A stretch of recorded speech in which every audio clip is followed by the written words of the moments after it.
안녕하세요. 예. 이번 시간에는 저희 구매 지금 하고 있잖아요. 예. 하면서 뭐 했나요? 업체까지 이제 선정했고, 예. 요번 시간에 하는 거는 발주량을 결정하는 거예요.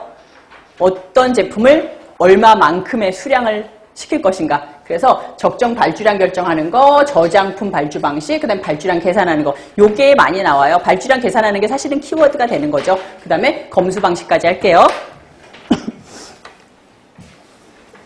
그래서 이제 발주량 결정 시 고려사항 보시면은 발주량을 결정할 때 우리가 어떤 걸 고려해야 되느냐. 당연히 메뉴 갖고 하시는 거죠. 근데 우리가 처음에 보시면은 창고의 저장 능력도 봐야 되고 실제로 적재해 놓을 수 있는 공간을 봐야 된다는 얘기고요. 그다음에 두 번째 재고량의 동그라미 할게요. 재고량은 반드시 여러분들이 파악을 하고 계셔야 되는 거고, 세 번째 식품의 포장 상태라든가 포장 단위 아셔야 되고, 식품 재료의 형태도 아셔야 돼요.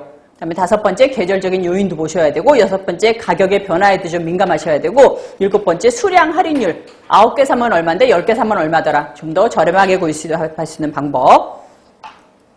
그다음에 두 번째 적정 발주량의 결정인데요. 적정 발주량을 결정한다는 건 무슨 말이냐면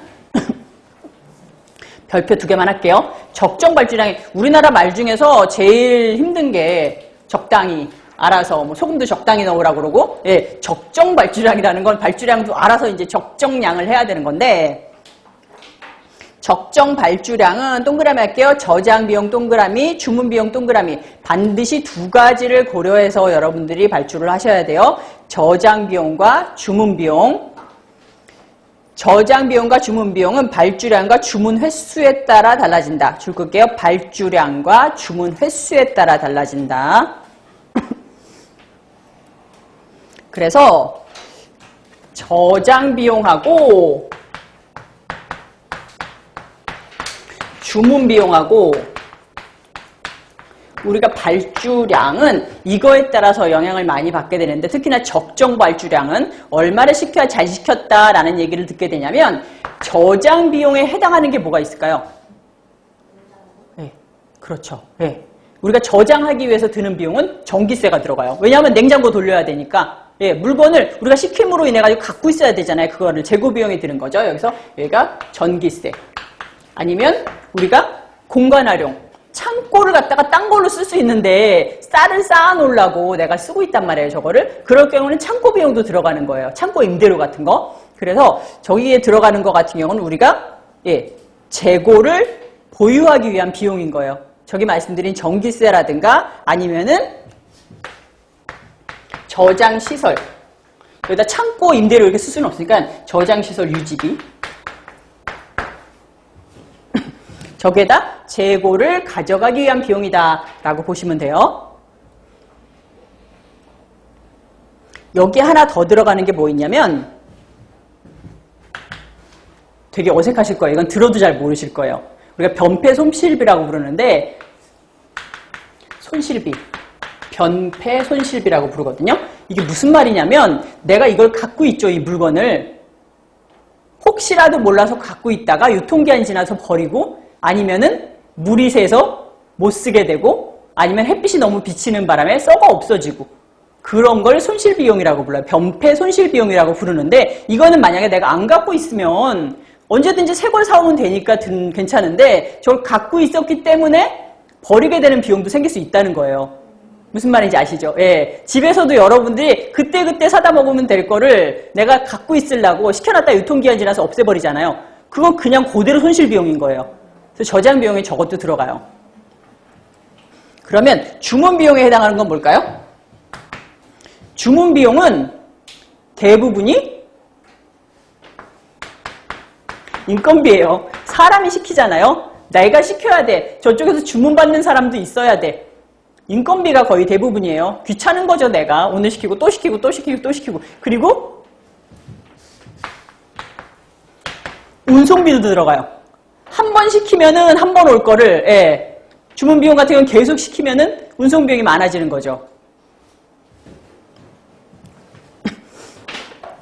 그리고 우리가 이미 배웠으니까 또 하나 더 들어가는 건 뭐다? 내가 이 물건 받아야 되죠. 시키고 가져오고. 이거만 드는 게 아니잖아요.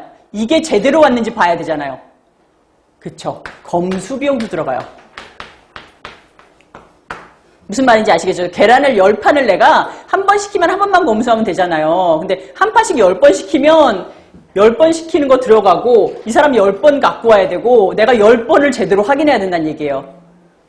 그런 게 주문 비용에 다 들어간다는 얘기죠. 그러면 여기서 과연 적정 발주량은 어떤 것이냐?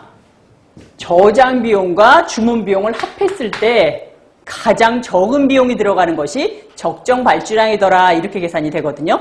그래서 밑에 보시면 1회 발주량이 많아지면 하고 써놨죠. 1회 발주량이에요.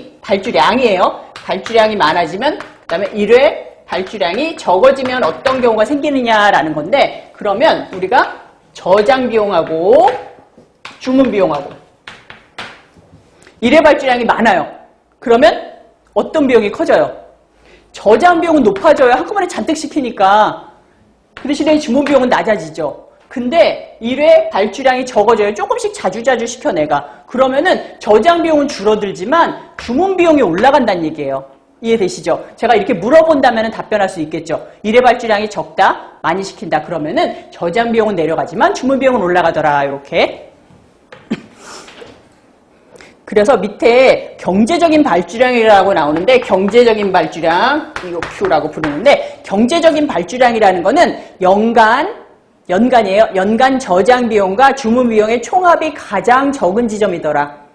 그러니까 비용이 결국은 가장 적게 드는 것이 경제적인 발주량, 적정 발주량을 잘 골랐다라는 게 되는 거예요. 그래서 보통은 우리가 1회 발주량이 많아질 때마다 저장 비용은 높아지잖아요. 그죠? 그리고 주문 비용은 낮아지고 사실은 요 중간에 가장 작은 지점이 일치하거든요. 요때가 우리가 경제적 발주량이라고 불러요. 그 다음에 세 번째 저장품 발주 방식의 결정인데 요건 별표 2개만 할게요. 발주 방식을 결정하는 건데 이거 문제 엄청나게 많이 나오고 엄청나게 틀리세요. 이렇게 한번 보시면은 아는데 나중에 가면 엄청 헷갈리거든요. 이게. 저도 아직까지 막 헷갈려요. 그래서 저는 둘 중에서 하나만 외워요. 둘 다 외우면 헷갈리거든요. 그냥 하나만 외우시는 게 방법일 수도 있어요. 네. 그래서 첫 번째 정량 발주고 두 번째 정기 발주예요. 정량이라는 거는 양이 일정하다는 뜻이고 정기 발주는 기간이 일정하다는 뜻이에요. 그러면 정량 발주 먼저 할게요. 정량 발주는 양이 일정, 항상 똑같은 양을 시켜요, 내가. 오늘 시키건 내일 시키건 똑같은 양을 시킨다는 얘기거든요. 그래서 이거는 관료는 우리가 뭐라고 부르냐면 비정기 발주라고도 해요. 이게 정량 발주라고만 해주면 되는데 문제에 비정기 발주라고 나오니까 이게 문제인 거예요. 정량, 비정기 발주.